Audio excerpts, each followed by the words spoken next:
أعوذ بالله من الشيطان الرجيم بسم الله الرحمن الرحيم والطور وكتاب مسطور في رق منشور والبيت المعمور والسقف المرفوع والبحر المسجور إن عذاب ربك لواقع ما له من دافع يوم تمور السماء مورا وتسير الجبال سيرا فويل يومئذ للمكذبين الذين هم في خوض يلعبون يوم يدعون إلى نار جهنم دعا هذه النار التي كنتم بها تكذبون صدق اللہ العلی العظیم۔ یہاں سے 27ویں پارے میں سورہ طور شروع ہو رہی ہے۔ سورہ طور یہ مکی صورت ہے، یعنی اس کے اندر بھی زیادہ تر عقائد کا تذکرہ ہے۔ عقیدہ بتایا گیا ہے کہ اپنا عقیدہ ٹھیک کرو گے تو پھر اعمال کا بھی کچھ فائدہ ہوگا، اگر عقیدہ صحیح نہیں ہے تو نماز روزے کا حج زکوٰۃ کا کوئی فائدہ نہیں ہے۔ بنیادی چیز عقیدہ ہے کہ اللہ تعالیٰ کو ایک مانو، مشکل کشا، حاجت روا، دنیا کے ہر چیز کا مالک صرف اللہ ہی کو مانو، یہ ہے توحید۔ اور یہ صورت سورہ ذاریات کے ساتھ رکھی گئی ہے۔ سورہ ذاریات کے اندر بھی قیامت کا کچھ تذکرہ تھا، اور اس صورت کے اندر بھی اللہ تعالیٰ نے قیامت کے کچھ مناظر پیش فرمائے ہیں۔ مقصد یہ ہے کہ لوگ دنیا کے اندر مختلف طبیعتوں کے ہوتے ہیں۔ کچھ تو محبت کرنے والے ہوتے ہیں کہ بس اللہ کے ساتھ ہماری محبت ہے، اس وجہ سے اللہ تعالیٰ نے جو حکم دیا بس کرنا ہے، آسان ہے، مشکل ہے، نفع ہے، نقصان ہے، ان کے ساتھ کوئی واسطہ نہیں، بس ہم حکم میرے رب کا ہے نا، بس کرنا ہے۔ تو ان مناظر کو بھی اللہ تعالیٰ پیش فرماتے ہیں۔ اور کچھ لوگ لالچ رکھتے ہیں کہ ہمیں جنت ملے گی، حوریں ملیں گی، خوبصورت قسم کی جنت میں لڑکیاں ملیں گی، باغات ملیں گی، بنگلے ملیں گے، اس طرح سے اسی لالچ کے اندر کچھ لوگ عمل کرتے ہیں۔ تو اللہ تعالیٰ نے پھر جنت کی بھی مناظر پیش فرمائے کہ جنت میں یہ بھی ملے گا، یہ بھی ملے گا۔ کچھ لوگ ایسے ہوتے ہیں نہ محبت کا خیال، نہ پھر کسی مفاد و لالچ کی طرف ان کا ذہن جاتا ہے، یار جیسا ہوا خیر ہے، بھلا اگر جنت نہیں ملی تو کیا ہوگا، تو ان کو پھر دھمکا کر کے ان سے کام لیا جاتا ہے۔ طلباء کو استاد بولتے ہیں، باپ بولتے ہیں بچوں کو کہ بچہ آپ کی میرے ساتھ محبت ہے؟ سارے طلباء بولتے ہیں استاد جی بالکل، تو میری بات مانو نا، یہ سبق یاد کر کے آؤ، یہ دور یاد کر کے آؤ، ایسا کرو ایسا کرو، آپ کا فائدہ ہوگا۔ کچھ بچے اتنے میں سمجھ جاتے ہیں، کچھ ایسے ہوتے ہیں کہ اتنے میں نہیں سمجھتے، بس توجہ نہیں دی، پھر ان کو استاد لالچ دلاتے ہیں، بچہ آپ اگر اچھی طرح سے پڑھو گے، ہمارے دل سے دعائیں نکلیں گی، تمہیں عزت ملے گی اور انعام ملے گا، امتحان میں سب سے زیادہ نمبر ملیں گے۔ پھر اسی لالچ میں بہت سارے بچے آگے جاتے ہیں۔ اور تیسرا طبقہ وہ ہوتا ہے جس کو ڈانٹنا پڑتا ہے، دھمکانا پڑتا ہے، لاٹھی دکھانی پڑتی ہے۔ تو اللہ تعالیٰ نے اسی طریقے سے پھر جہنم کا تذکرہ بھی کیا، قیامت کی ہولناکیوں کو بھی بیان فرمایا کہ اگر تم بالکل ہی اتنے ضدی بن جاتے ہو نا تو پھر اس کا انجام یہ ہوگا کہ بچھو کاٹیں گے تمہیں، سانپ ڈسیں گے تمہیں، آگ میں جلنا پڑے گا، نکلنے کا کوئی راستہ بھی نہیں ہوگا۔ اس وجہ سے جو کچھ کرنا ہے ابھی کر لو۔ تو اللہ تعالیٰ اسی طریقے سے قیامت کے مناظر کو اور قیامت کے واقعات کو بھی بیان فرماتے ہیں تاکہ لوگ کسی نہ کسی طریقے سے اپنے آپ کو سمجھیں، عذاب سے بچانے کی کوشش کریں۔ تو اللہ تبارک و تعالیٰ نے اس سورت کی شروعات کی والطور، طور کا لفظ چونکہ سب سے پہلے اسی صورت کے اندر ہے، اس وجہ سے اسی صورت کا ہی نام رکھ دیا گیا سورہ طور۔ اس صورت کے 2 رکوع ہیں اور 49 آیتیں ہیں، مکی صورت ہے۔ تو طور سینا کی اللہ تعالیٰ نے قسم کھائی، والطور، طور سینا کی قسم، و کتاب مستور، اور لکھی ہوئی کتاب کی قسم، فی رق منشور، ایک تفصیلی کتاب کے اندر، کھلی ہوئی پھیلی ہوئی ورقوں کے اندر اللہ تعالیٰ نے اس کو لکھا، والبیت المعمور، آباد گھر کی قسم، والسقف المرفوع، بلند چھت کی قسم، والبحر المسجور، اور گرم کیے ہوئے سمندر اور دریا کی قسم، ان عذاب ربک لواقع، یقیناً تیرے رب کا عذاب آنے والا ہے، ما لہ من دافع، اسی کو کوئی روکنے والا نہیں ہے، کوئی ہٹا نہیں سکتا۔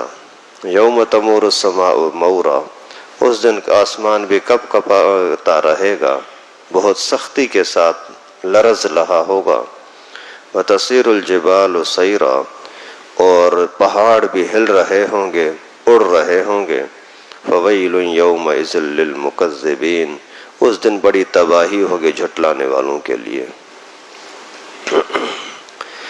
یہاں اللہ تعالیٰ نے بڑے پیارے انداز کے ساتھ قسمیں کھا کر کے اور انسان کو سمجھایا کہ قیامت آنی ہے، عذاب واقع ہونا ہے، اس سے کوئی نہ ہٹا سکتا ہے، نہ اس سے کوئی بچ سکتا ہے اعمال کے بغیر۔ پہلے نمبر پر طور کی قسم۔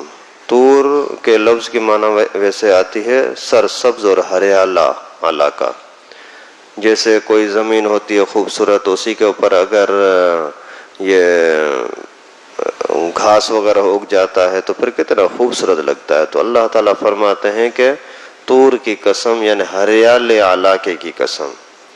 اسی طرح سے طور سے مراد جبل بھی ہے، پہاڑ طور، جو طور سینا پہاڑ ہے، اور یہ مدین کے علاقے میں ہے۔ حضرت موسیٰ علیہ السلام کے واقعے کے ساتھ طور سینا پہاڑ کا بہت زیادہ تذکرہ آتا رہتا ہے۔ طور سینا کی قسم اور لکھی ہوئی کتاب کی قسم۔ لکھی ہوئی کتاب سے مراد تورات لی جائے تو بھی ٹھیک ہے، جو کیونکہ پہلے لوگوں کے اوپر وہ کتاب نازل ہوئی تھی، اور لکھی ہوئی کتاب سے یہ قرآن پاک مراد لی جائے تو بھی ٹھیک ہے، لوح محفوظ مراد لیں تو بھی ٹھیک ہے، فی رق منشور، اور پھیلے ہوئے تفصیلی ورقوں کے اندر اللہ تعالیٰ نے اس کو لکھ دیا ہے، ان کی قسم، اور آباد گھر کی قسم، بیت معمور۔ اس کی معنی بھی علماء نے 3 لکھی ہیں، یا تو کعبۃ اللہ ہے، آباد گھر ہے تو بھی ٹھیک، بیت المقدس ہے، انبیاء کرام سارے وہاں تشریف لائے تو بھی ٹھیک، آسمانوں پر جہاں یہ کعبۃ اللہ بالکل اس کے سیدھ میں 7ویں آسمان پر ایک کعبہ ہے، ان کو کعبۃ للملائکہ بھی کہتے ہیں کہ فرشتوں کا کعبہ، اور اس کو بیت المعمور بھی کہتے ہیں، اس کی بھی قسم، اور بلند چھت کی قسم۔ بلند چھت سے مراد کعبۃ اللہ کی چھت ہو تو بھی ٹھیک ہے، یہ بہت بلند آسمان ہے، اس کی قسم تو بھی ٹھیک، اور بحر مسجور یعنی ایسا دریا، ایسا سمندر جو کہ گرم ہے، اس کی قسم۔ دریا گرم کا مقصد یہ ہے کہ حدیث مبارکہ میں آتا ہے کہ قیامت کے دن اللہ تعالیٰ کی طرف سے جب جلال ہوگا اور قیامت واقع ہونی ہوگی تو اس سورج کو اور چاند کو، ستاروں کو اللہ تعالیٰ اسی سمندر کے اندر ڈال دیں گے۔